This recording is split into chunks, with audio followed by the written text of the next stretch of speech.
A Pleasant Hill woman with ties to Darrington, Washington is stepping up to help victims of that mudslide.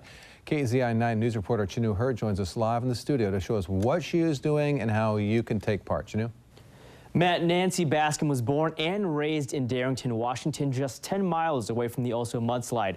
Right now, her and her husband John are fundraising with Papa's Pizza on Coburg Road to help victims. They say they're far away, but every little thing people can do goes a long ways. The Oso mudslide has affected the lives of so many people, even some all the way here in Lane County.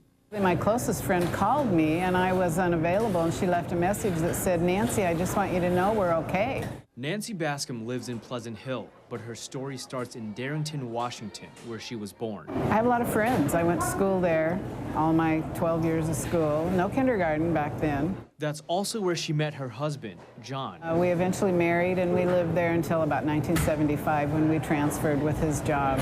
Even though the Bascoms live in Pleasant Hill, hours away from the Washington mudslide, the disaster still hits close to home for them. And my heart's been out to those people at Darrington. I still know a lot of people up there, and they pulled together. I lost one lady that I knew going through high school. We weren't close friends, but I knew who she was. I knew her family. So I just felt like when this happened that I had this connection and I really wanted to do something to help out. Nancy reached out to Papa's Pizza in Eugene to set up a fundraiser to help those affected by the mudslide.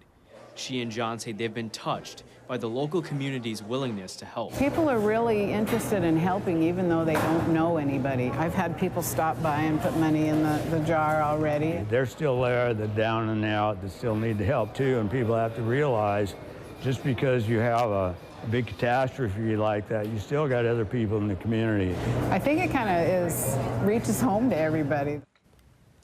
Nancy and John are going to be at Papa's Pizza on Coburg Road until closing tonight. And if you'd like to stop by and help their cause, head over to KZI.com to print off a flyer to bring in. And half of all those proceeds with the flyer is going toward victims of the mudslide. Live in the studio, Chinu Hur, KZI 9 News.